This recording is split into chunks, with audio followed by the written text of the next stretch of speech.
réclamer les sous si mon frère est au Abi travailler. Voilà. Yebisa nga mutu na longoli na poto. Azo continue toujours à s'entêter. Yebisa s'il continue à hésiter, s'il continue à s'entêter, na tindeli déjà batubeli à banda. Ceux qui a continué n'a frappé sérieusement. Salut, total respect à tous les internautes, bienvenue encore une fois dans cette émission Solo la bien haute la bino bato vraiment ebele to beta kama solo awa. Dans cette émission Solo la bien donc Bokolanda émission au na liste Congo TV, Bokolanda ngopé na Mer TV, Bokolanda ngopé na Congo Presse Live TV. Voilà pour aujourd'hui avec le révérend pasteur Pamelo Patience, donc avec lui on va essayer de parler donc un peu sur la par rapport à Moussala Nzambe et puis sur la par rapport à l'évangile et par rapport à Ningina Bandama Solo, Ningina développé, Ningina évolué à côté de l'église, donc on met un peu sur la il est là dans mon plateau à qui je dis bonjour pasteur Patience Pamelo. Ah, bonjour mon frère, Nzamba Pambola yo Asala Bolam. Amen. Voilà, toujours première fois dans cette émission Solo la bien dans notre chaîne Liste Congo TV, un monde à abonner Bazolanda yo. Oui, gloire au Seigneur, vraiment na zo Pambola Nzambe. Na Pamboli d'abord chaîne au réseau ya Mangai, na Pamboli journaliste, ndeko na biso caméraman. Nzambe a Pambola yo. Et puis bandeko nyosto ba abonné, bandeko ba ko balanda biso déjà, balanda chaîne yo. Vraiment ma Pamboli nanga et ou melaliko na bino. Merci voilà, beaucoup. Merci beaucoup, je crois vous comprendre tout ça pasteur, révérend pasteur Patience Pamelo. Donc, voilà, pasteur Patience Pamelo, l'autre jour, on va la émission sur la bien. Quand même, on va découvrir pasteur Patience Pamelo, Azanani, Abanda Wapi, l'autre monde est pasteur. Ah, bah, au Seigneur, Nzambe Azolukumo. Bon, pasteur Patience Pamelo que je suis. Voilà. Et nabandi musala ya Nzambe elokola mutu nyonso kako Nzamba bengaka voilà aya epana Nzambe, c'est-à-dire que ceux qui n'ont kozonga vraiment ciment païen que j'étais lokola jeune nyonso lokola mutu nyonso et nebaka na Yesu te et c'était na ba année 1997 et nde na yaki koyamba Yesu na église moko na Yolo Sud et na yaki koyamba Yesu et na bandi ko évoluer kuna na zu baptême na ba 97 wana moi eloko na Nzambe bandi pe ko se manifester kati na ngai et je me rappelle basel na Nzambe ya église wana et na kokotanga pe komo na bango parce que zanda kuna ngana botama église Sion. Voilà. Donc on a avenue Louete 2 na Yolo Sud wana côté Aezo et donc na botama wana spirituellement avec mon papa que je salue et que je bénis aussi avec beaucoup de respect le prophète Jérémie Omba Zamba Salobola moi pas ozali papa na mwana na yonga yo donc na yamba Yesu pa ya papa wana na bandi ko évoluer muke et loko na Nzambe bando moni sama bandeko ya évangélisation bakambi ya période wana voilà et babandi ko encadrer ngai et na ba année 98 le Seigneur a fait grâce et na ekotika église na keipoto et ko komana ngana comme na poto et na banaki Paris ça n'a pas tenu et le Seigneur a permis à ce que na kota Irlande. Alors on a côté Irlande et nabani ko sambela lokola mutu nyonso et quelques temps après na yokutana na papa moko on a bengaka papa adoptif nangai et spirituel que je salue l'évangéliste Cephas Mbia et Nzamba Salobola mon papa et pas aux Irlande wana na Irlande nakutana papa nangai Cephas ndeye azungai et nabandi lisusu koyekola naye amonaki pelo kwa Nzambe ezalaki kati na ngai voilà nabandi koyekola naye papa bandi ko entraîner ngai toza ko évoluer papa tindi ngai na école et toza toujours ko évoluer On a pas au taille bima na église na yazalaki. Alors tout bandi ko sambela jusqu'à ce que et na vision na ye na ministère na ye de na banaki ko evre na ko kola na ngai kuna et na komi pe serviteur na l'équipe ba étape nyoso le kola mona nyoso toi les kaka mosali nyoso les kaka. Pour moi je suis très bien équipé et na maboko ya papa na ngawana se fasse bien nzamba sale bola mumingi et de là vers les années à 2006 de papa ayaki ko bondela pour ngai et il m'a consacré et Tilelo na komi au Nazali. Voilà dans ce qu'on est. Voilà, Tilelo, le révérend, pasteur, Patience Pamelo, a commis Tilelo Nazali parce que à côté de la Moussala Nzambe, Pinzamba Bengaki, depuis que ça va faire Nzambe Belé, Babenga Mati, à la Liga, la Mouka Monika a créé mon cop Mobu, a créé mon cop. Voilà, pasteur, Patience. Aussi, baptême, je baptême na poto, non? Non. Ah ouais, voilà. Dans un baptême. Quand on a évolué dans le Moussala Nzambe, depuis que la plupart na poto, mambo zala bien. Moi kawe zali mama mbele zali et puis ba avantage za kuna to chama dima malonga moi offrande malonga mais comment on a pasteur Patience à tiki poto Irlande aye go vana na kisasa iska ba offrande ba 500 et ba 1000 francs c'est dur à quoi oui on m'a dit mutu oya bengama voilà ceux qui obengama vraiment ouais et na vie surtout dans Moussala Nzambe, il faut que yeba keloko babengi appel. Ouais. Il faut que yeba koyoka mongongo ya Nzambe. Tout à fait. Donc ceux qui Nzamba zoloba, langage ya Nzambe est très différent dans le langage ya moto mokili. Et oui, nazaki na poto et le Seigneur m'a béni. Voilà. Na lolenge na ye, j'étais bien. Ezalaki bien Kayou, Moussala, makambo tout ezalaki. Mais na kati ya Moussala, makambo wana nyonso, je servais toujours le Seigneur. Nazalaki toujours na se makola papa na ngai et jusqu'à ce que nazo travailler na ye et papa na ngai asali ngai pasteur assistant na ye. Et donc ti papa to comme ko kabola na échec. Donc il y a na mois toté à deux fois donc deux dimanches dimanche au papa tei dimanche au kunanga na tei dimanche au na papa tei dimanche au kunanga na tei et ça là qui école au papa abandé au l'examen et comme papa go za la paix à voyager na ye atikeli nga responsabilité à église na tikeli tozo kamba pe Moussala Nzambe et ba jour muso papa avandi na ye wana atikine mwana et je travaillais.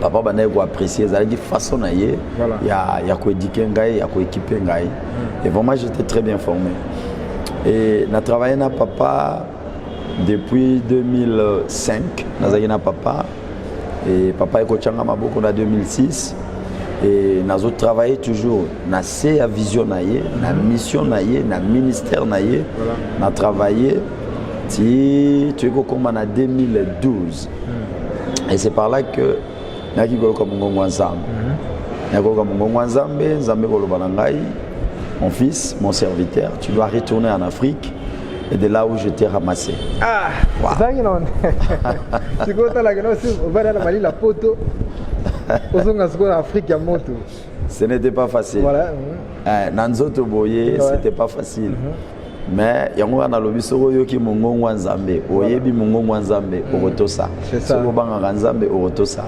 c'était pas facile c'est pour la première fois tant avec mongongo Nzambe que je devrais retourner en Afrique azala Moussala ou à Pesingai na Afrique et vraiment namona yango lokola neti moi elo mo bondire mutumo rabo alobi nenanga et na lekisa ki yango mais au fond de moi et na bana mona déjà et cet esprit azolo bananga de temps à autre neti moi reproche moko bonanda ozaza nango à tout moment nazaki kimiate na tiki yango eleki na epsa pe mamate et un mois après na yoka la même voix le même son et le même message tu dois retourner en Afrique j'ai une mission là pour toi de là où je t'ai ramassé namoni yango na bibo o namoni Zamba zolo bananga nazonga en Afrique. Si ko ngai moko na bandi nanu ko calculer. Ce qui est vraiment Nzambe. Ozonga ndenge na osala nini kuna nini boye. na beti yango lisusu moi esquive na néglige yango lisusu. 2 semaines après, toujours même message, même voix, même son. Et c'est par là qu'on a compris que non, le Seigneur insiste à ce que nous sommes vraiment en Afrique, à Zana Moussala ou à Pessinga, na Salelaï. Et le col a vie nangai, jeunesse nangai, na bonzela qui a mon Zambé, na Kabila qui a mon Zambé, j'avais pas de choix. Bien que Napoto, il m'avait béni, à Pessinga Moussala bien. Et à Pessinga ou peut-être na Rotanga Awate, nous sommes singles à Pessinga, vraiment Pesakinga, j'en suis reconnaissant. Et ça a été na solo liango na madame. Abi maman ça fait 3 fois yango nazo bombelo likambo. Voilà. Tala boye. Ah maman lobi, c'est vrai ngana abi oui c'est vrai. 3 fois. Mais oui maman ça fait déjà 3 fois. Nazo bundana na likambo. Mais aussi malade. Et nazo kokaka ko se débarrasser na ngote parce que motema nanga pesa su kimiate. Voilà. Et depuis kaka na yoka ki voir pour la première fois, Malamo on a combien qu'on pensait en Afrique. Voilà. Or, na vanda qui depuis na yaki poto, tina ta on a tigala rozonga Afrique. Na tigala pe kutu ko kansa même pas na ya parce que musala nanga d'abord ya maboko bana kozwanga temps ebele et oyo kozwana musala nzambe bana kozwanga temps ebele makanisa rozonga Afrique nazaki nangona no pensate. Mais quand j'ai écouté la voix du Seigneur, na komaki siko motema moto na komi ko kanisa Afrique na komi c'est-à-dire que nzamba zo esprit nanga azongisi yango siko abani ko préparer nga déjà pour l'Afrique. Et maman ebsinga lobino c'est bien si tel est le cas ce que za mungongo nzambe na ebike yo banga nzambe na yo et nzambo ya benga yo et atuninga bongo yo mo monene na bino maman ce que za vraiment nzambe mo j'ai la confirmation que c'est Dieu. Donc ezaye mogo. En tout cas, c'est lui mon maître. Nazana choité. Donc, il faut nazonga. Soit ngai nazonga. Et pas ok nangai, magama osala nanga, na éviter. Soit ngai nazonga, yotikala, nabana awa, pour l'éducation, nabana na biso et tout ça. Maman lobi na bongo te. Maman lobi na nga net. Alobi non, natiko zonga yo moko. Alobi non. Rappelle-toi tant to balanaki. Tu le baki pour les meilleurs et pour les frics et pour les pires. Mais bien que l'Afrique est très difficile, makambo eza pasi kuna et torokende biso mibale. Si faut toke na bana, ngam no bana pe ba mike, ce que c'est décidé tokende. En tout cas moi to tikabana ezate tozonga na bana. Ce que j'ai fait, maman conseiller Ngalobino, il faut tout mon papa, donc c'est-à-dire notre pasteur, tokende tout expliquer, tout solo lanaye. Et par la grâce de Dieu, tout mon papa n'a expliqué, papa tout n'est c'est vrai, n'a expliqué papa n'y a surtout. Alors dit bon normalement na niveau so commis. D'ailleurs l'église awa elobamaka déjà.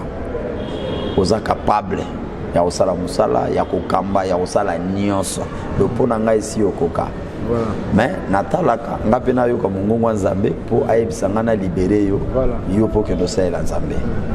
Mais lokona na yo kité moi pena libéré yo ezalaka te. Mais le kola yo ko yebisa ngo confirmer nga que c'est 3 fois ka la même voix le même son le même message que non ozonga pesa nga tempé na bonde la ponango. Voilà. Mais papa effectivement na linga ki yo peut vraiment bonde la ponango dans l'entretemps nga pena maman tozo mûrir toujours idée wana tout bonde la paix to ka so nzambe sera lo bana msoni. Maman aussi priait de son côté, les pasteurs aussi, notre pasteur et papa s'efface, il est par Sambela. Et ce n'est que quelques temps après, plus d'une année, et Mkolomsuna Vandi, Namonika papa Bengengai, mon fils Ozawapi, Nakei, Tana Komi, Vanda Wana Vandi, to Sambeli et Sili, Atuninga Boni, est-ce que Tissiko Ozo Sambela Kaka pour un projet en Anzamba Pesio d'Afrique, Nabi papa, j'ai pris toujours pour ça. Et Ozo Zwanini comme réponse et résultat, Nzamba Zobani. Mais papa, depuis ce temps-là, mon esprit est déjà en Afrique. Donc, namunaga Afrique, nakoma kolota même Afrique, mboka na tika banda kala. Voilà. Naye bongo papa yo zobonde la te, avinanga mon fils, j'ai beaucoup prié pour ça, mais je crois que l'heure est arrivée, natika yo okende. Parce que le Seigneur moi aussi m'a parlé que tant ko natika yo okende. C'est vrai, papa, oui, c'est vrai. Et ça, là, Kinga et Sengo. Cause la confirmation n'est pas à papa. Ouais. Na Fukami, papa abonné les suspens en live, Topamboli Nzambe, et Sili. Albi, na minute, au solo lingo kende ata lobby. Yokaka. Yokaka. Na ebi koko décevoir ngaïté, boye. Tout ça, aux amours, on a tiré ma papa. Asali ba éloge parce que nous avons noyé à Colissi à Bocoli. Et na papa merci, mais il y a un temps na mécanisme sous Kobongama, talaga kozonga Afrique, tout ça na kenda na onté na Bongama. Les ezoki biso temps ya se préparer de na ba 2015. Non, na ba 2013. Ouais, 2013 de ya osala ke non, tozonga ki tokoma ki Kinshasa un certain 17 novembre 2013.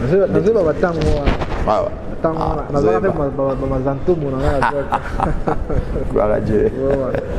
Gloire à Dieu. Vraiment, voilà. Terrain, on comme ce qu'on a fait. Est-ce que on va regretter? Ah, là, on a aussi un peu Mali, mais un peu moi, je regrette la guitare par rapport à nous. Non. Le Seigneur est vraiment mystérieux. Zambaza bien. C'est-à-dire que Nazwa qui vraiment temps. Voilà. N'a m'a prêté pour Naya Awa. Et Zamboko Nauta. Voilà. Nauta qui n'a pas si. Awawa, Naebi combien Makambuzali Awa. 8 ans, pe Nazala qui kuna, Naeba que tout et aux ala rose te pour Nangai. Voilà. Naeba qui bien. Et puis Naeba qui les sous Kenzela en Zambé, ceux qui osent Nzamba Rolé qui sope n'a pas de difficulté. Ah, les Naeb sera toujours ban en église Awa. Pas de désert, pas de cana. Voilà. Naeba qui est en Afrique, et Zala qui vraiment kaka kanate pour Nanga. Naeba qui n'a rolé capé dans le désert. Oui, je m'apprêtais à ça. Et mutu oyo amitika Zamba salelae o alingi et namitikaki. Namitikaki ta onayaki, ce n'était pas facile. Ce n'était pas facile. Un, Nazaraki d'abord Moupaya. Voilà. Mboka natikaki ça faisait plus de 15 ans, à peu près 15 ans. Bosana Banzela. Tout na bosanaki. Na bosanaki mbongo, na ebaki lisu mbongo te na yokuta franc congolais. Et na ebaki yango lisusu te Banzela misusu na ebaki ba soutenu okuta bandako etongama bandako ekoma milai ba immeuble kota et ezalaki vraiment bien. Et pour na banda ce n'était pas aussi facile. Na banda ko yebate na ko affronter public ya Kinshasa ba fidèle à Kinshasa na ko affronter bango ndenge nini ezwa kinga temps. Ezwa kinga vraiment temps. Voilà, les lots monique musala evandi, église evandi, marampe evandi. Et c'est par rapport il y a moi temps au cause qui peut voilà, pasteur patience. D'abord yomoko na yomoko ti osambela kati et osala musala ya Nzambe. Omona ka Nzamba etiza ko na domaine. Au pena que non pasteur centraliste domaine où sur na za place boye. En tout cas, na za vraiment Nzamba etiza ngai. Gloire au Seigneur.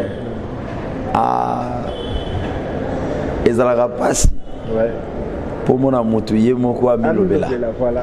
Ezalaka vraiment pasi. Voilà, quand je m'en là va répondre, toi qui es dans la régie. Ouais. Et tout le monde qui est le mot. Moi, il aimait le bas. Gloire au Seigneur. Et puis on revient pour la suite suivie. Gloire à Jésus.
voilà, passer c'était autour là. Il a qui croisade, il a vraiment chaud, mais quand même ça va, il est qui bien. Vraiment, Tozo Pambola Nzambe. Voilà. Tozo Pambola Nzambe. Il a qui croisade 4 jours. Voilà. Auto salaki sur thème Tozaki Nango, la terre maudite. Voilà. Et vraiment Nzamba mi monisa qui na lulenge na ye. Et Zamba Zamalam. To pambolier vraiment na nyonso le kaki. Donc image déjà le big non, bon ça Nzamba est na délivrance. Gloire à Jésus, gloire à Jésus. Voilà. Et te repères sans Nzambe le kumo. Oui.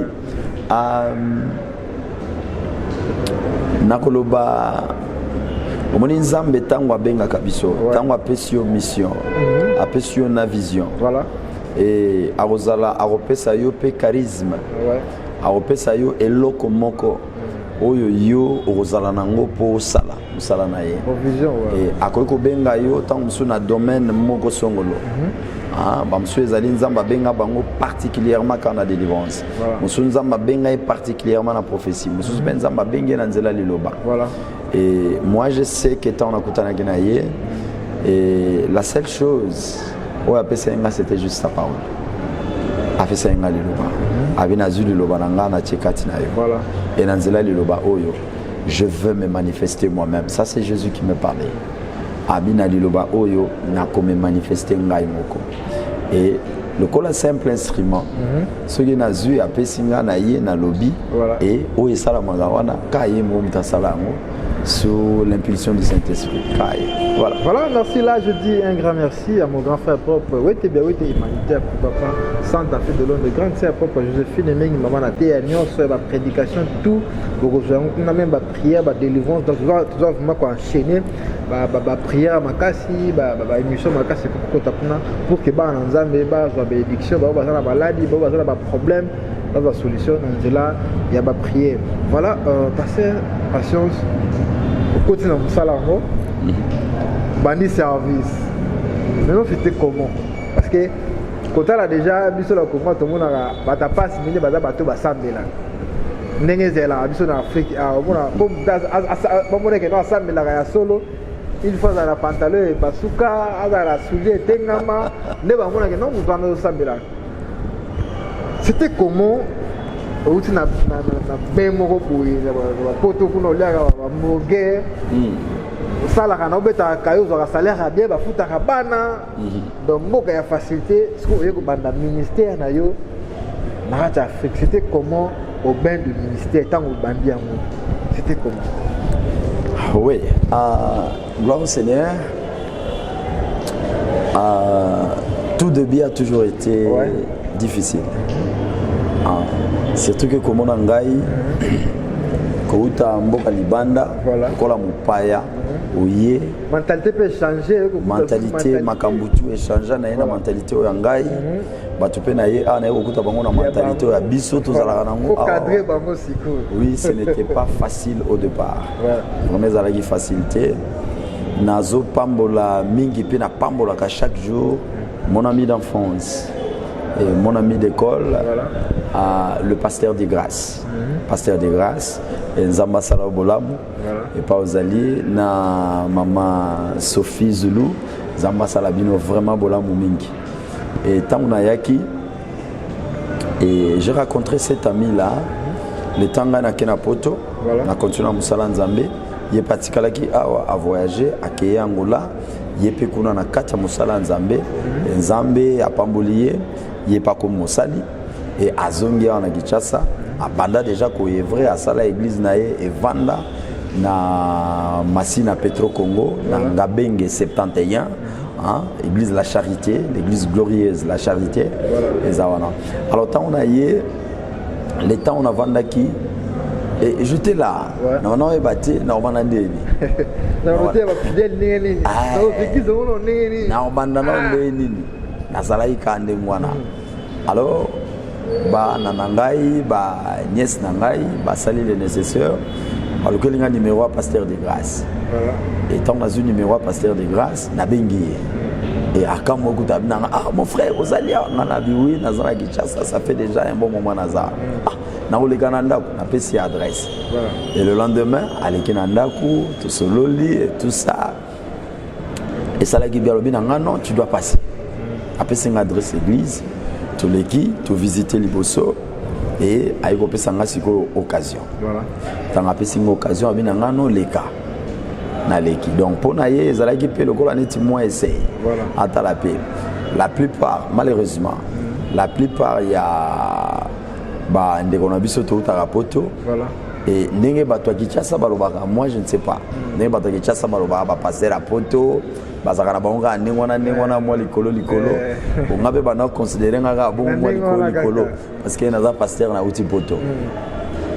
Mais à l'air très grande surprise, tango moninga nanga pasteur de grâce apesi ngai cher naye na leki et par la grâce de Dieu et bana naye bazala qui touché. Voilà. Et yemo pas bazala qui touché, bazala qui étonné comment on a asuka na mon cher yo oyaka kini bo yaka kini tena bino na yakate voilà liboso ouais bana ba réclamer ngai non pasteur azonga lisu le voilà là il y a un marathon de prière mo il y a 42 jours voilà ti ayo ebsanga na leka deuxième fois na leki deuxième fois bana ba sepeli lisu par la grâce de Dieu ba réclamer ngai lisu ti mon frère ayo lo bana abi travailler voilà des places na yugo zosko elan na koma oke na longwa limité na kendaka masina na yaka na kendaka donc et pas pena na zwa ki contact na public kinois be esika wana na zwa ki siko contact wana et ko sala ete na komesa na wana et mon frère et comme un moment mo ye fala zonga Angola a proposé même natikala na église na ye. Dans la website, non, mon frère, nous avons déjà sapé Sengai, mission Nangai, vision Nangai, Makambu, tout, les allez déjà. Mais pour Ngai Muguna Banda, j'hésitais toujours. J'hésitais. Parce que Nayaki n'a pas calculé Ngai. Voilà, c'est ça. Nayaki n'a pas calculé Ngai. Et Monika Kamutua Uti Poto. Et Nazana ba réalité au Yangai. Or, Zamba Zol Banabiso, na ma commune a été Makanisi Nabiso, et Zaya Yete. Obiso tozo kanisa eza onzamba zo kanisa te obiso tozo bongisa eza onzamba zo bongisa te l'homme me propose Dieu dispose voilà. Alors vos pensées ne sont pas les miennes comme les miennes ne sont pas les vôtres voilà. Alors ngana zaina makanso ngana ndo kanisa pe ya nzambe ga yango et il y avait un peu de moyens bilo monsieur Zalaki il fallait qu'on libérer qu'on liquider yango et je pensais que ceux qui ba moyen wana ezwami nyonso na sombela nzambe lopango et natongela enda ko vraiment bâtiment ya bien le collaborer et ndesi kono bana kobenga bana nzambe baya. Or le temps na zulu kabilo ko wana nzambe zalaki penser na été ngai nazo zela ngai nazo salabo et le Seigneur abandi pe ko coincer abandi kanganyos jusqu'à ce que na kota ki vraiment na kati ya souffrance na koti na kati ya souffrance et biloko nyonso na yaki nango pona teka ezoteka mate na ba moyen nyonso na yaki nango nzamba silisi yango a réduire nga vraiment néant sikoyo le temps na laki wana azotindela nga pe bato nakutana na ba prophète mususu je te dis oh naïba bangote namona bangote akoleka kaka boya abeteli nga portail kuna boya mosala nzamba zali awa nzamba lobi na nga na yebisa yo banda mosala na ye oh natuna ye papa yo ebinga ote na yebi ote menzamba yebi yo pas abimi donc nakutana ba prophète ebele bazoyaka il faut yo banda parce que maman pe azib sanga toujours que je bénis ma femme bien-aimée maman nono azib bananga toujours papa banda kaka musala to banda ay maman na ko banda ndenge ni na mutuna makolo kuzo yebana te na mutuna makolo yebani te nazata na eloko te mbongo nyonso ekei voire même na entêtement na ngai ya kobanda musala nzambe nzambe a bloqué même na finance ya ndako donc na bana bakoti même na nzala imaginez que bana na uti na bango na poto bakomi kolela nzala donc heureusement et l'une de mes sœurs et ma grande sœur Eugénie que je salue nzamba salo bolango yaya Tantine Eugénie de l'air mo mona akoyela ngai moi ekolo fufu awelanga moi matembele moi Thompson ezalaki biloko na bana kolinga pe mingi kolia ata moto yaki sika wana parce que na poto to bana kolia penza biloko wana mingi te alors ezalaki to ben ngo bio awa on aimait ça mona zoela yango mona tole kaka ndenge wana engai naza ko santete kaka enzambe pe kuna azo kanga kaka tie na mona ki penza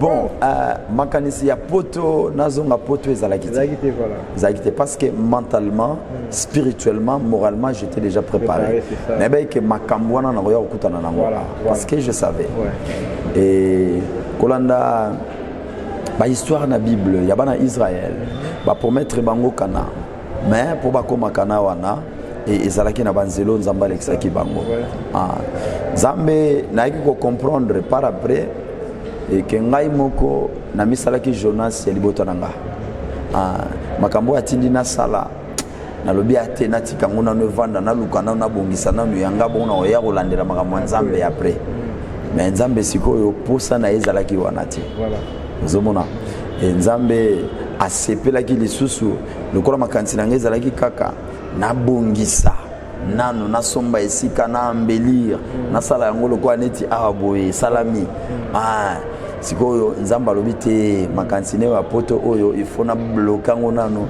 na réduire nano aneya atiki ngane loko te et naye ko comprendre c'était juste pour Nzambe a manifester gloire na ye na musala oyo donc biloko ngai na bana ko compter nango personnellement Nzambe longoli yango silisi yango nyonso après à zéro à néant na tikalaki nde jour moko na vanda prophète moko na bosana kombo na été peut-être okolanda ngai prophète Jérémie kombo na ega na yebika yango na pour se présenter ka prophète Jérémie autaki ngana za na limité 13e rue mais ye auti alobi nanga autaki na DGC na Mbinza kuna autaki na DGC musika ya kotala dekona na 13e rue alors kozonga na ye azozonga po abima na boulevard azo transport na ye po ya Mbinza alors tanga komi liboso portail na ngai bien que portail ezalaki fermé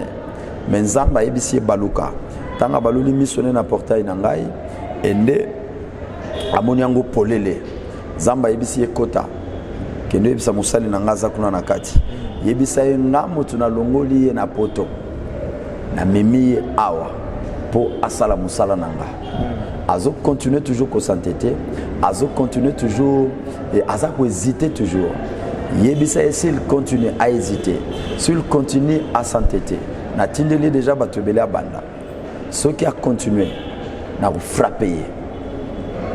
frapper sérieusement ou déjà si na salié azo comprendre kaka te ke nga wana eza loboko nanga prophète wana yoki mungongo wana afungoli missionnaire tala boye portail ya kokangama ayesi wa beti pendas ko portail avec insistance wana ngana chambre nazo bondela zana mabele nazo lukelonga Nzambe tout ça nazo tala ba pasi mpiaka kichasa siko ko mobeta ngai Même nous moi 1500 € par mois. Nous avons un salaire à bas, dans la souffrance de la commune. Kichasa est comme beta ngai siko. Moto kichasa siko na bando sentir. Mais ça n'est pas. Ah oui, osiko pende na zabo. Ça s'habitue déjà. Et si na mesani déjà, na mesani déjà. Nazo pa molanza mais na koma bena siko. Vrai kinois siko. Ouais. Voilà, à Betty Porte. À Betty Porte na, à Betty Portail, à Betty Portail, à Betty Portail. Ba ko fungola ye. Maman bimi na véranda. Ye pa ye ayambi. A se présenter par maman nga prophète Jérémie. Nzamba tininga mosali na yazalia.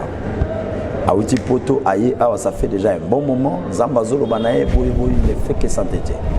Nzamba lobina ko yebisa ye boye. Maman tuni papa nayoki. Est-ce que oyebi papa abina yebiete nazole kana nangai mais nzambo yanga ndala kisinga ke mosali naza ndalo binanga abibo likambote vanda maman vandisi na veranda akotiti aikola nanga na chambre abi papa telema na lubungama tala makambo zao abi mama makamni mutu akufi problème to problème nini nayoki portail ezobeta makasi edérange nga kutu abi non eza mutu moko aye awa mosala nzambe moko aye awa aza na message moko mpona yo papa bamessage yango ezolanda yo kaka papa mpona nini boye mama qu'est-ce qu'il y a encore otenga na koloba na nga te yo moko bima okende oyoka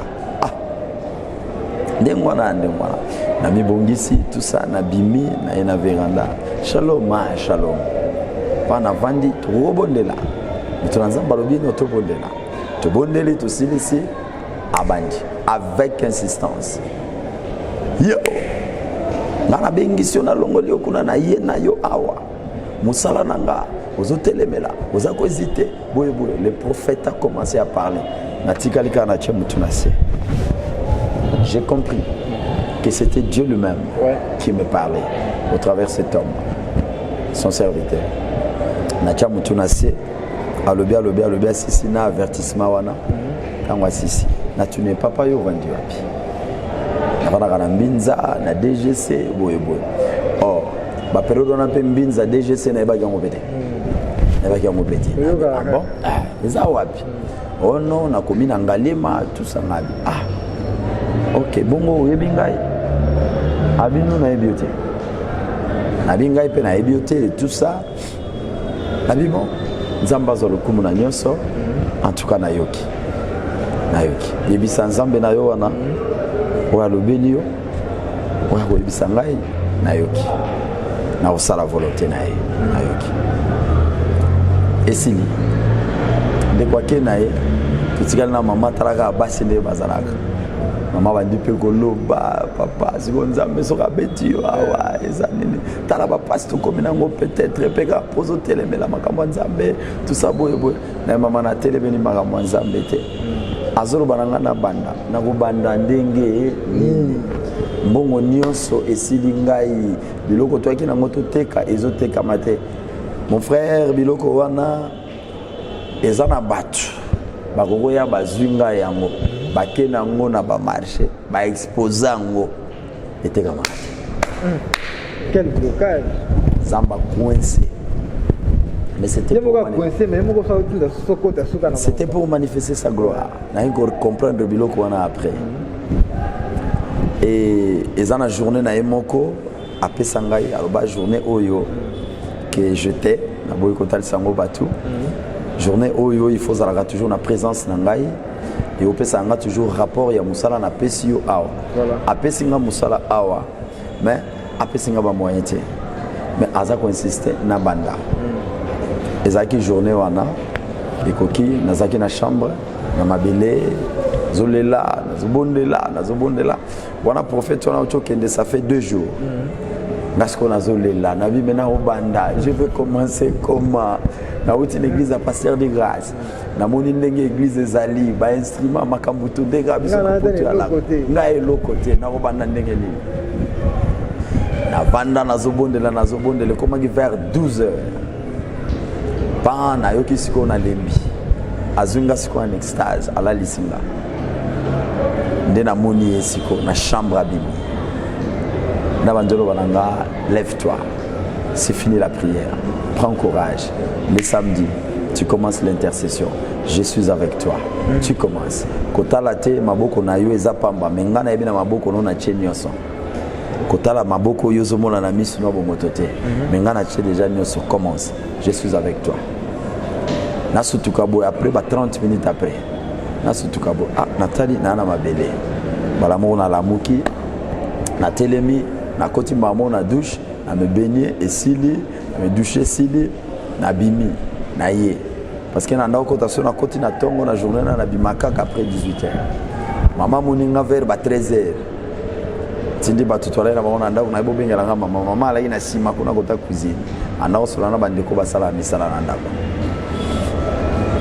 o papa zo bengayo mama kembangu na chambre akuti ngate azongi lisuko ta cuisine yo papa za wapi oh non papa za c'est raza na salon aye na salon atali amoni ngate abimi na veranda akutinga na veranda papa yuzo sala ni libanda lero au céleste nabi maman na sisi qu'est-ce qu'il y a nabi non je l'ai vu il m'est apparu samedi tu vas intercession église et bandi église nanda vous maman Nzambe gloire à Dieu papa ça ça va jeter na bino nous commençons alors bien ça ngai dès na zabo na zupe courage et donc vous salez bandi tous élis samedi koki intercession nandako batu nyoso ndako to banda intercession et dimanche na ngotam to sisi samedi wana na PCR na lobi to na premier culte na biso donc ezalaki les 2 mai 2015 des ministères oyo na bandaki ngo ana Kinshasa donc 6 ans déjà 6 ans déjà et banana on ndako et banana ndeka paleka mama yaka boye et banana ndako na mwasi na nga na bana ndeka ezalaka moi et ma maison nous servirons l'Éternel donc nous servirons l'Éternel to bandaki ndengwana musala nzambe vraiment c'est pas facile batu bakata facile c'est pas facile TV zangonga na moni que to mettre un peu ko développer le sous la deuxième émission passer à patience à to développer le sous alors il faut là qui nini makambo kenda ki nini tata bandimi tata église c'est le comme abou on a deuxième émission parce que ce n'était pas facile vraiment ça exemple que voilà le lot ministère Salami et Salami tout comme vraiment souka OK parce que tu vois sur la deuxième émission de ce qu'on décortique nini vouloir qui nzubeni no kutani nango on est là obstacle la deuxième émission parce que tu as manqué on est là kalami peut-être que tu fais banda ouais donc tout dernier mot par rapport à l'émission et puis bazo landa yo sali prière pour nous OK liloba suka et pana bana nzambe zalaka te pour la émission ouais tokoloba na émission lelo nzambe azwa lokumu voilà nzambe azwa lokumu na nyonso bible lobi na circonstance nyonso topambolaka kombo na ye voilà et napamboli liswa Congo voilà et ndenge boye kotala biso topamboli pe Mère TV Mère TV o eza chaîne ya église voilà nzambe azwa lokumu raseli Mère TV c'est-à-dire mission évangélique Race Eli télévision voilà et voilà donc bana nyonso ya Mère TV bana nyonso Race Eli tozopambola bino bana liswa Congo abonné na biso nyonso tozopambola bino nzambe vraiment asala bino bolamu ebele. Voilà, merci beaucoup le révérend pasteur, quand même disponibilité au gloire à Dieu. Merci beaucoup. Et quoi, prochaine émission. Moi qui vous remercie. Merci, prochaine émission. Et tu remercie pour développer parce que l'émission est silité. Merci beaucoup, tout au bien. Qui finit bien sur la fin de cette émission, sur la bien haute, sur la qui n'a révérend pasteur Patience Pamelo. En tout cas, Bolandi, comment Utakipoto, comment Ayaki, la souffrance à Koutani Nango, la difficulté, mais comme Azaki toujours n'appelle Yanzambe à continuer toujours, à l'égard qui m'a dit des journaux, à qui m'a Nzambe toujours, alors donc c'est toujours dans Moussala. Donc, prochaine émission, on va décortiquer comment a évolué qui, si l'église est comme tout ça, on va développer en haut à la prochaine émission. Restez toujours branchés sur Mère TV, sur l'Histoire Congo TV, Congo Presse Live, vraiment beaucoup d'activités, comment va cliquer sur la matéria, délivrance, je crois que la confiance en Nzambe, à pasteur patience, Nzambe qui vraiment surtout la délivrance. Vous avez un problème, vous avez les cambo et tout ça vie na yo, vous avez les cailloux, vous avez la maladie moboy, babondela et si la raté, vous avez la difficulté moboy. Après ça qui numéro puis numéro affiché, vous avez un pasteur patience, à comme que la prière, je crois, Nzambe na à ça il y a mingi. Restez branchés, au revoir. Je dis un grand merci à mon réalisateur Deka Dalvi Kabambi, un grand réalisateur vraiment réalisé par un film à Jésus et il fait partie aussi de la réalisation d'amour. Restez branchés, au revoir, à la prochaine, bye bye. Amen.